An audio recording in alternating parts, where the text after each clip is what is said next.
گھر چلانا ہے تو گھر کے اصول ہوتے ہیں،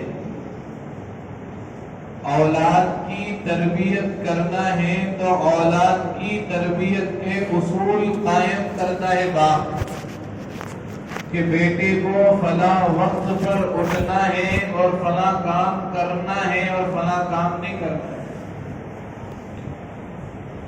جسے انگریزی زبان میں ہم ڈوز اینڈ ڈونٹس کہتے ہیں، کرنے کے کام اور نہیں کرنے کے کام، یہ بھی قانون کے اندر شامل ہے۔ قانون اگر نہیں بنایا گیا، اگر قانون نہیں نافذ کیا گیا تو انسان جو چاہے جیسے چاہے اپنی منمانی سے زندگی گزار کر اپنے آپ کو تباہ و برباد کرتا ہے۔ جیسے کاروبار میں کاروبار کے اصول فالو نہیں کیا تو نقصان میں پڑ جائے گا، جاب ہولڈر ہیں، آفس کے رولز اینڈ ریگولیشنز فالو نہیں کیا، جاب چلی جائے گی۔ بچے کو اسکول بھیج رہے ہیں، اسکول کے رولز اینڈ ریگولیشنز فالو نہیں کیا، اسکول سے نکال دیا جائے گا۔ انسٹیٹیوٹ میں پڑھ رہا ہے، کوئی کورس کر رہا ہے، کورس کے رولز اینڈ ریگولیشنز کو فالو نہیں کیا تو اسے نکال دیا جائے گا، کیونکہ بغیر اصول کے فالو کیے ہوئے اسے کچھ نہیں ملتا، نقصان کے علاوہ کچھ نہیں ملتا۔ ایسے ہی اللہ کے بنائے ہوئے رولز اینڈ ریگولیشنز کو فالو نہیں کریں گے تو ایمان سے نکل جائے گا۔ ایمان اس کے ہاتھ سے چلا گیا تو یہ جہنم کا ایندھن بن جائے گا۔ ایمان اس کے ہاتھ سے چلا گیا تو یہ جہنم کی خوراک بن جائے گا۔ ایمان اس کے ہاتھ سے چلا گیا تو بہت سے لوگوں کے گمراہی کا سبب بنے گا۔ اسی لیے اولاً تو قانون بنانے کا حق صرف اور صرف اللہ رب العزت کو ہے۔ وہ کیسے؟ بات ذرا توجہ سے سننا، یہ بات کیونکہ آج کے دن سے تعلق رکھتی ہے۔ آج جو ہم دن مناتے ہیں ہندوستان کے اندر، یوم جمہوریہ، ریپبلک ڈے کے نام سے مناتے ہیں، اسی سے تعلق رکھتی ہے۔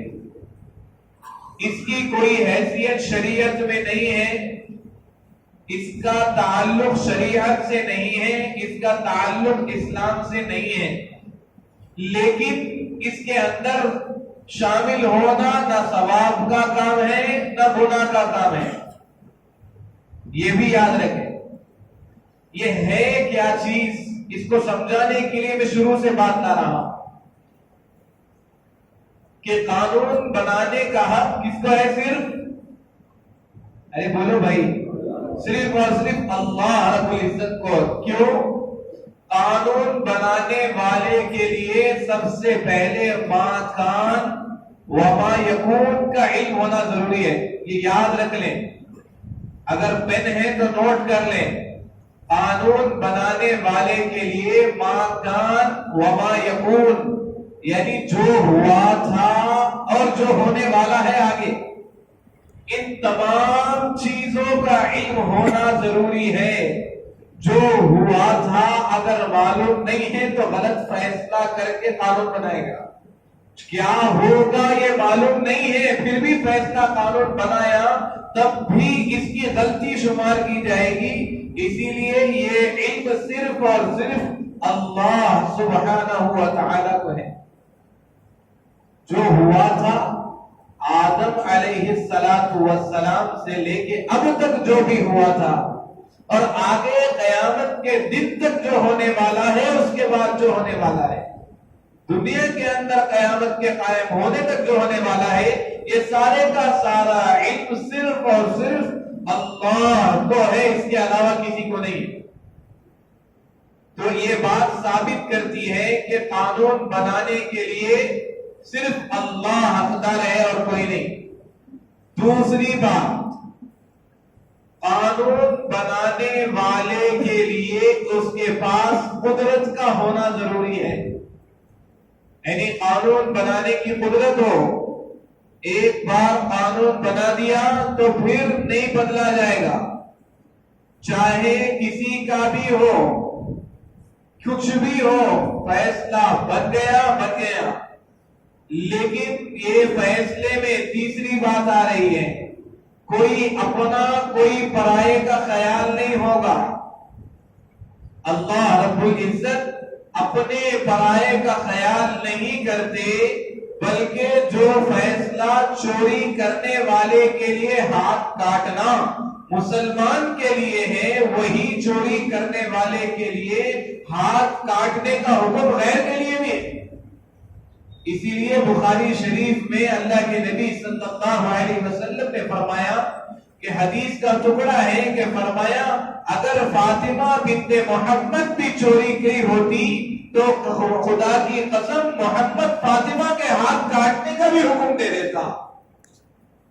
اللہ کے حکم کے سامنے کسی اور کا حکم نہیں چلتا، برادری نہیں چلتی، طرفداری نہیں چلتی. اس کا ہونا ضروری ہے. یہ اپنا ہے، اپنے آدمی کو ملنا چاہیے، غیر کو نہیں ملنا چاہیے. میرے خاندان کے آدمی کو عہدہ ملنا چاہیے، اس کا فیصلہ الگ، باہر والے آدمی کا فیصلہ الگ. میرے آدمی کے بارے میں یہ الگ، دوسرے کے آدمی کے بارے میں یہ الگ. یہ صلاحیت اس کے اندر، قانون بنانے والے کے اندر نہیں ہونی چاہیے، اور یہ صفت صرف اور صرف اللہ کے پاس ہے. اور قانون نہیں بدلے گا، بن گیا بن گیا. لا تبدیل لکلمات اللہ، کہ ایک بار اللہ نے فیصلہ کر دیا تو اپنی بات کو نہیں بدلے، یہ اللہ کا فیصلہ ہے. تو قانون بنانے والے کے لیے سارے امور کا ہونا ضروری ہے. یہ ہوتا ہے قانون جسے میں اور آپ اپنی زبان میں شرعیت کا قانون کہتے ہیں. ایک بات جو عام چلتی ہے، جو کتابوں میں بتاتی ہے کہ ہم محمدن لا کو فالو کرتے ہیں، یہ بات درست نہیں ہے. ہم لا اللہ کیا فالو کرتے ہیں؟ محمد صلی اللہ علیہ وسلم ہمیں لا کو سمجھانے والے ہیں. حضور علیہ السلام شارع شریعت نہیں ہے، شارح شریعت ہے. یعنی شریعت نافذ کرنے والے نہیں ہیں، بلکہ شریعت کو سمجھانے والے ہیں. شریعت نافذ کرنے والے وہ صرف اور صرف اللہ ہے، اللہ کے علاوہ کوئی نافذ نہیں کر سکتا. یہ بات کو ذہن میں رکھ لینی چاہیے. شریعت اللہ کے احکام کو کہتے ہیں، اور شریعت کو سمجھانے والے میرے اور آپ کے آقا محمد عربی صلی اللہ علیہ وسلم ہے. انہوں نے شریعت کو سمجھایا. اگر نبی شریعت کو لاگو کرنے والے ہوتے تو اللہ رب العزت قرآن میں یہ بات نہیں کہتا کہ اے نبی جی تم ان حلال چیزوں کو اپنے آپ پر حرام کیوں کر رہے ہو جس کو اللہ نے حلال کر دیا. لمبی حدیث ہے لیکن اس کا حصہ بتا رہا ہوں کہ اللہ کے نبی نے ایک مرتبہ اپنے آپ پر شہد کو حرام کر لیا. اللہ نے فوری کہہ دی کہ آپ نے ان چیزوں کو حرام کیسے کر لیا جس کو آپ کے پروردگار نے حلال کیا. اگر نبی شریعت کے نافذ کرنے والے ہوتے تو شاید اب تک حرام رہتا، لیکن نہیں ہے. لیکن شراب حرام ہے، اس کی حرمت کو سمجھایا حضور علیہ الصلوۃ والسلام نے. تب شراب کی حرمت سمجھ میں آئی. اب یہ شراب کو حلال کوئی مسلم ملک والا کہہ دے، خادم حرمین بھی کہہ دے تو یہ حلال نہیں ہوگا. جیسے آپ دیکھ رہے ہیں کہ کل تو شراب حلال ہو گئی، وہاں پر شراب کی دکانیں سعودی عرب کے. جن گلیوں سے شراب حرام کے الفاظ سن کر ندیوں کے نالوں کی طرح شراب بہنے لگ گیا، ان شہروں میں شراب حلال کی جا رہی ہے. ان کے حلال کرنے سے حلال نہیں ہوتا. جہاں مسجدوں کا احترام، شعائر اسلام یعنی اسلام کی جو نشانیاں ہیں ان کو باقی رکھنے کی تعلیم جو ہمارے نبی دیتے ہیں، لیکن ان کے بارے میں شعائر اسلام کو منہدم کر کر راستے بنانا، سڑکیں بنانا، سہولت کے لیے ہوٹلیں بنانا، اگر ان کی حکومت حلال کہتی ہے اور اس پر عمل کرتی ہے تو یہ حلال نہیں ہو جاتا، یہ حکم حرام ہی رہتا ہے۔ کئی مسجدیں منہدم کر دیا آپ نے، انہیں کو دیکھ کر یہاں پر عمل ہو رہا ہے۔ دین عرب سے نہیں، دین حضور سے سمجھنا ہے، دین ملک سے نہیں، دین حضور اور صحابہ سے سمجھنا ہے، یہ دین ہے۔ اسی لیے قانون اس ملک میں جب بننا تھا، اب یہ انسان کا بنایا ہوا قانون وہ ہوتا ہے جس میں جب چاہے ترمیم ہوتی ہے۔ انسان کے بنائے ہوئے لوگوں میں اونچ نیچ آتی ہے، غلطیاں ہوتی ہیں۔ جیسے اس ملک کا قانون بنایا گیا تھا ملک کی آزادی کے بعد 2 سال 11 مہینے 18 دن کا وقت لے کر اور ایک چند ہر مذہب کے لوگوں کا، ماہرین کے لوگوں کو لے کر بیٹھ کر، اور جو بھی سرپرست تھا، میں ان کا نام یہاں نہیں لینا چاہ رہا، سب جانتے ہیں، جو کانسٹیٹیوشن کو لکھنے والے ہیں، ان کی سرپرستی میں پورا قانون بنایا۔ تب یہ قانون 355 آرٹیکلز تھے، لیکن آج قانون 470 ہو گئے۔ یہ بات ثابت کرتی ہے کہ انسان کا قانون بنایا ہوا جب چاہے بدلتا ہے، جب چاہے جیسے چاہے ہوتا ہے، اور اس کے اندر کمیاں کوتاہیاں ہوتی ہیں، لیکن رب کے بنائے ہوئے قانون میں کوئی کمی کوتاہی نہیں ہوتی۔ ہر ایک کے ساتھ انصاف کا فیصلہ ہوتا ہے، نہ کوئی امیر دیکھا جاتا ہے، نہ کوئی غریب دیکھا جاتا ہے، نہ کوئی بادشاہ دیکھا جاتا ہے، نہ کوئی غریب اور وزیر دیکھا جاتا ہے، نہ کوئی نبی کی بیٹی دیکھی جاتی ہے، نہ کوئی عام آدمی کو دیکھا جاتا ہے۔ سب کے لیے ایک فیصلہ ہوتا ہے، یہ رب کا قانون اور یہ انسان کا قانون۔ اور انسان کے قانون بنانے میں ان 2 سال 11 مہینے 18 دن میں، اس دور میں ان لوگوں نے 2 کروڑ روپے خرچہ کر کے بحثیں ہوئی، اس کے بعد 2 سال کی مدت میں یہ قانون بنتا ہے، تب اتنی ساری خرافات پیدا ہوتی ہیں۔ اس انگریزوں کے قانون سے نکل کر اپنے ملک میں آزادی سے جینے کے قانون کو نافذ کرنے پر آج کا دن ریپبلک ڈے کے نام پر منایا جاتا ہے۔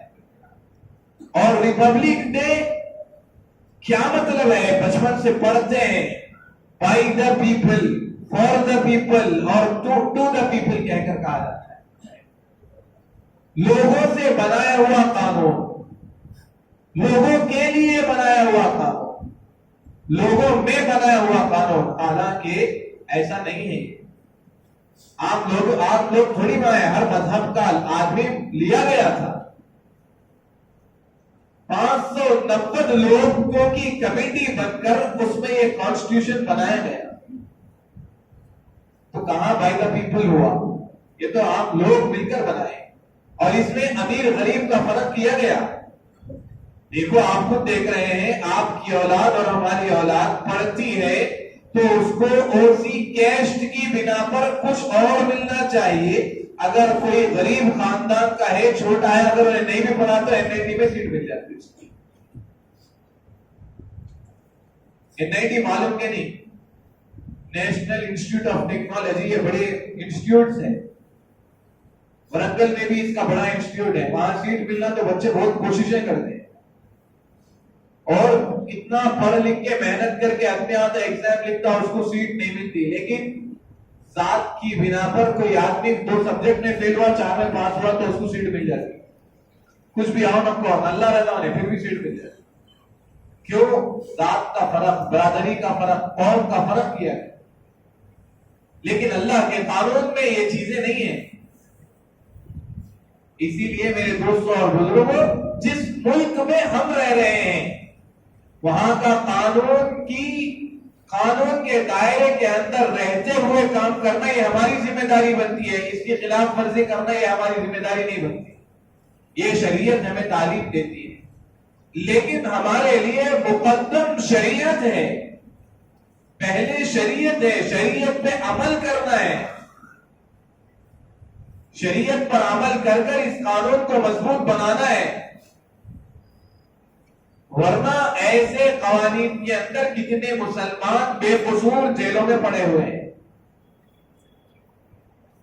کتنے لوگ جو چاہے اپنے قانون بنا رہے ہیں، جیسے چاہے اپنے قوانین بنا رہے ہیں، بدکاری کا اور ہم جنس پرستی کا، یہ سارے قانون کی مخالفت اسلام کرتا ہے، کیونکہ اس میں نقصان ہے۔ عورت کی شادی عورت سے، مرد کی مرد سے جائز قرار دیتا ہے، یہ قانون انسان کا بنایا ہوا، اللہ کہتا ہے اس میں نقصان ہے، یہ بدکاری ہے، یہ بدفعلی ہے، جس کی وجہ سے دیگر انبیاء کی قوموں کو عذاب آیا تھا۔ اسی لیے میرے دوستوں اور بزرگوں، یہ قانون کے دائرے میں رہتے ہوئے اپنے آپ کو شریعت پر چلانا ضروری ہے، اور اس کے قانون میں ہر آدمی کو اپنے مذہب پہ چلنا آزادی کے ساتھ اجازت دیتا ہے، پھر بھی ہم محمد کے ماننے والے ان کی شریعت پر، ان کی بتائی ہوئی شریعت پر چلنے سے آر محسوس کرتے ہیں۔ حضور کے طریقے پہ چلتے ہوئے جاب پہ جائیں گے، کراہیت محسوس ہوتی ہے، نماز پڑھیں گے کراہیت محسوس ہوتی ہے، کیوں؟ ہم نے شریعت کو مقدم نہیں رکھا۔ اب دور بدل رہا ہے، آگے زمانہ بدل رہا ہے، جبھی بھی یہ لمبی جنگیں ہوتی ہے، کئی دنوں تک، مہینوں تک جنگیں ہوتی ہے، میرے دوستوں غور سے سننا، یہ جنگ ہونے کے بعد ورلڈ آرڈر بدلتا ہے، یہ ساری جنگ نیو ورلڈ آرڈر کے تحت ہو رہی ہے، اس کے بعد نئے قانون بننے والے ہیں، یہ تیاریاں چل رہی ہیں، دجال کے استقبال کی تیاریاں چل رہی ہیں، جس میں کروڑاں کروڑ مسلمان ساتھ دے رہا ہے، اسے معلوم نہیں۔ مثال دے کر خود بتاؤ کہ بگ باس دیکھ کر دجال کے آنے کی تیاری نہیں کر رہا، کتنے مسلمان نوجوان دیکھتے، بے شرم بے حیا بن کے دیکھتے، کون نہیں دیکھتا؟ شوق سے دیکھتا ہے، کبھی اس کی ڈیپ ہسٹری معلوم کریں، انجوائے کرنا ہے، انٹرٹینمنٹ کرنا ہے۔ انٹرٹینمنٹ کرنے کے لیے مسلمان کو نہیں بھیجا گیا، انٹرٹینمنٹ اس کو جو سمجھتا ہے اس کا دین سے تعلق ہی نہیں ہے۔ ایسے دور میں غیر محسوس طریقے سے ایمان چھینا جاتا ہے، غیر محسوس طریقے سے، یہ کرے تو کیا ہوتا؟ کچھ بھی نہیں ہوتا، ایسا سمجھتا ہے، پہلے ذہن بنایا جاتا ہے انسان کا، لیکن مسلمان خواب غفلت میں ہے، اس کو سمجھنے کے لیے تیار نہیں، کوئی بتاتا تو انہوں تعصب میں بول رہے، انہوں جل کے بول رہے، ان کو کیا معلوم دنیا کیا دیکھے، حالانکہ دنیا جتنا قرآن و حدیث کے اندر سمجھ میں آتی ہے اتنا باہر نہیں آتی، ہر جگہ دھوکہ ہے، انویسٹ کر کے کھانا خالی بیٹھ کے، یہ اسلام کی تعلیم نہیں ہے۔ کیا کرے نوجوان؟ پیسے دیے، انویسٹ کر کے چھوڑ دیے، بیٹھ کے کھا رہے، آ رہے وہ مہینے کو، جائز ہے نہیں ہے نہیں پوچھے، آ رہے سو کھا رہے بول رہے، اور کیا ہو رہا؟ آ رہے سو کھا رہے، جس کی وجہ سے کمزور ہو کے دواخانے میں پڑ رہے۔ اسلام کہتا ہے محنت کر کے خود پسینہ بہا کے کماؤ، اس میں برکت ہوتی ہے۔ محنت کر کے کمانے والوں کے جسموں میں طاقت بھی ہوتی ہے، دیکھے کبھی غیرت ہوتی ہے، کسی کے آگے جلدی نہیں جھکتا ہوں، کسی کے آگے نہیں جھکتا جلدی، خود کی محنت سے کمایا ہوا مال ہے، اطمینان سے سوچ سمجھ کے خرچ کرتا ہے۔ لیکن انویسٹ کر کے لینے والا، اور آج کل بتا رہے ہیں حرام طریقے، اس میں فائدے دکھا رہے ہیں سیریز بنا بنا کے، نوجوانوں کے ذہنوں کو خراب کر رہے ہیں۔ یہ سارے دنیاوی قوانین ہیں، اللہ کے قانون پر چلیں گے تو کامیابی نظر آئے گی، اللہ کے قانون پر چلیں گے تو فتح نظر آئے گی، ورنہ میرے دوستوں اور بزرگوں ہر جگہ ناکامی ہے.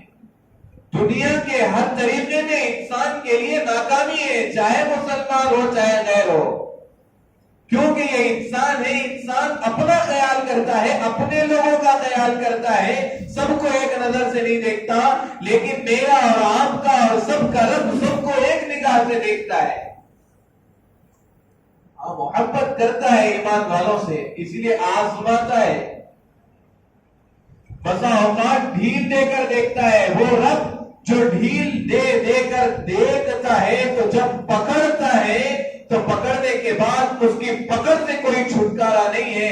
لیکن یہ دنیا کے آدمی کا بنایا ہوا قانون ڈھیل نہیں دیتا، اپنے آدمی کو دکھانے کے لیے 4 دن اندر ڈالتا ہے، پھر 4 دن کے بعد باعزت بری بول کے چھوڑتا ہے. سزا نہیں ملتی، جاؤ اور جرم کرو. اللہ کی پکڑ کے بعد کوئی نہیں چھڑا سکتا، کسی کی نہیں چلتی. اسی لیے میرے دوستوں اور بزرگوں تاریخ معلوم کریں. آزادی کے لیے کتنا ہمارا حصہ تھا، حصہ تھا بول کے خاموش بیٹھ جا رہے، لیکن کیا تاریخ ہے نہیں معلوم. تاریخ ہونے کے بعد اب ہمارا کنٹریبیوشن کیا ہونا چاہیے، ہماری قوم کے لیے ہمیں کیا کرنا چاہیے. قانون کے دائرے میں رہ کر اپنے مال کو صحیح جگہ پر لگانا، آگے آنے والے نسلوں کے مستقبل کی فکر کرنا، یہ اسلام کی تعلیمات میں سے ہے. اسی لیے فرمایا وہ باپ بہتر نہیں ہے جو اپنی اولاد کے لیے کچھ نہیں چھوڑ کے گیا. کم سے کم بہتر باپ تو وہ ہے کہ اپنے اولاد کے لیے اس کی نان نفتے کی فکر کر کر اس کے لیے کچھ میراث چھوڑ کر جائے. شریعت یہی کہتی ہے کہ اپنی اولاد کے لیے کچھ چھوڑ کے جاؤ. پھر اولاد کو کہتی ہے کہ تم اپنے ماں باپ کا احسان مانو. دونوں کو برابر کام دیتی ہے، دونوں کو برابر کام دیتی کہ باپ کا احسان بتاتی ہے اولاد کو، اولاد پھر باپ کو بھی سمجھاتی ہے اولاد کے ساتھ کیا کرنا کیا نہیں کرنا، ہر چیز برابر ملتا ہے. اسی لیے میرے دوستوں اور بزرگوں قرآن کو سمجھنے کی کوشش کریں. دور بدلنے کی بات میں نے کہی ہے، یہ تحقیق شدہ بات ہے. فرسٹ ورلڈ وار جب ہوا تھا تب بھی فلسطین کے علاقوں سے بیت المقدس کے علاقے سے جنگ ہوئی تھی پہلے کافی دنوں تک. اس کے بعد وہاں سے ہوا. سیکنڈ ورلڈ وار بھی وہیں سے شروع ہوا، اب تھرڈ بھی ہوگا تو وہیں سے ہوگا. ہر ورلڈ وار کے بعد آرڈرز بدلے ہیں. قیامت قریب ہے آخری جنگ عظیم کے لیے، اس کے بعد بھی ہے سال، بڑی نشانیاں باقی ہیں. خروج دجال ہے. آپ کو ایک بات سمجھاؤں، خروج دجال کا لفظ اللہ کے نبی صلی اللہ علیہ وسلم نے حدیث میں کیوں استعمال کیا؟ کبھی سوچا نزول عیسیٰ کا لفظ اللہ کے نبی نے کیوں استعمال کیا؟ اگر اللہ کے نبی چاہتے تو کہتے کہ دجال پیدا ہوگا. جیسے آج کل یوٹیوب کے لوگ ہیں نا، گوگل کے لوگ ہیں، کہیں گے بچہ ایک آنکھ کا پیدا ہوتے کہ دیکھو دجال پیدا ہو گیا، ایک آنکھ کا بچہ ہو ایک کنٹری کا. کیوں؟ گوگل سے دین لیا. اور شیخ یوٹیوب صاحب رحمت اللہ علیہ سے بھی دین سیکھے. کتاب کھولا نہیں، دیکھا نہیں، سمجھنے والوں نے سمجھا نہیں. لیکن ڈاکٹر بننے کے لیے ڈاکٹر کے پاس جا کے اسسٹنٹ کا کام کر کے ماہر ڈاکٹر بن رہی، انجینئر کے ہاتھ کے نیچے کام کر کے اسسٹنٹ انجینئر بن کے انجینئر کا کام سیکھ کے ماہر بن رہی. لیکن دین سیکھنے کے لیے لاوارث سمجھ لیا. دین سمجھے ہوئے لوگوں کے پاس دین نہیں سمجھ رہے.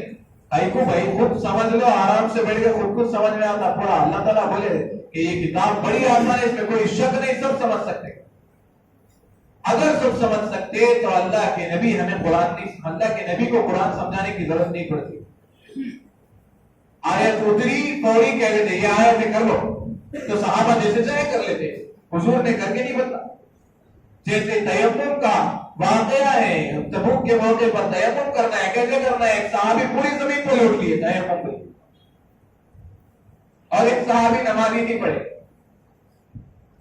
نہیں تیمم کیسا کرنا نہیں معلوم، پھر دونوں حضور کے پاس گئے قرآن کی آیت سمجھنے کے لیے.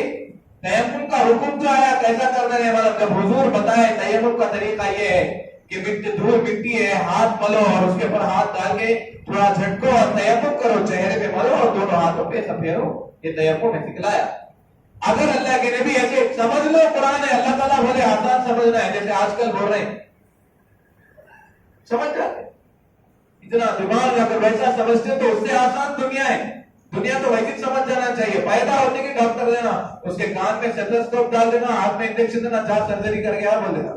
ایک وہ پھالی بن رہے ہیں، پیم بناتے جا رہے ہیں، پہنا رہے ہیں، سب چلنا پھرنا سکھا رہے ہیں. چلوا تو بیٹا ہاتھ پکڑ کے ذرا چلو چلو بول کے پیما پہ سکھا رہے ہیں، لیکن نہیں سکھانا، چھوڑ دینا چاہیے ویسے آدمی کو. خود چلتا بھائی. اللہ تعالیٰ بولے انسان بچہ نطفہ تھا، نطفے سے جو ہے گوشت کا لتڑا بنا، ایسا بنا، پھر پیدا ہوا، باہر نکلتا، آگے بڑھتا، بچہ رہتا، جوان ہوتا، بوڑھا ہوتا، مر جاتا. بولے خود ہی چھوڑ جاتا. کہیں کو اس کو سب سکھا رہے مت سکھاؤ. اس سے ہی سمجھ سکتے آپ. قرآن اور حدیث بھی ماہرین سے سیکھنے کی ضرورت ہے. سیکھیے، دروس قرآن کے حلقوں میں بیٹھیے، درس حدیث کے حلقوں میں بیٹھیے، سمجھیے کیا ہونے والا ہے آگے. پوچھیے اپنے علماء سے. کتاب الفتن بخاری میں پورا 5 چیپٹر قائم کیا ہے. اس میں اللہ نے کیا کیا بتلایا ہے. یہ دور فتنوں کا چل رہا ہے، کیا مطلب ہے، کیا کیا ہونے والا ہے، کیا ہوگا، ہم آگے کیا تیاری کرنی چاہیے. آئے 20 روپے اڑا دیں، آئے 100 روپے 100 کے 100 ہوٹل میں ڈال دینے، آئے 500 روپے اس میں 250 روپے دوست کو دے دینے، 250 روپے سگریٹوں میں، پانوں میں، گٹکوں میں چل رہا ہے. کیا سیو کیا آپ نے بچے کے، اپنے فیوچر کے لیے کیا کیا. اللہ دینے والا ہے. آپ کے پاس اتنا یقین ہے اللہ دینے والا ہے تو آپ کو صدیق اکبر رضی اللہ عنہ کی جگہ پہ ہونا چاہیے. یہ یقین تو صرف اور صرف اللہ کے نبی نے حضرت صدیق اکبر کو دیا تھا.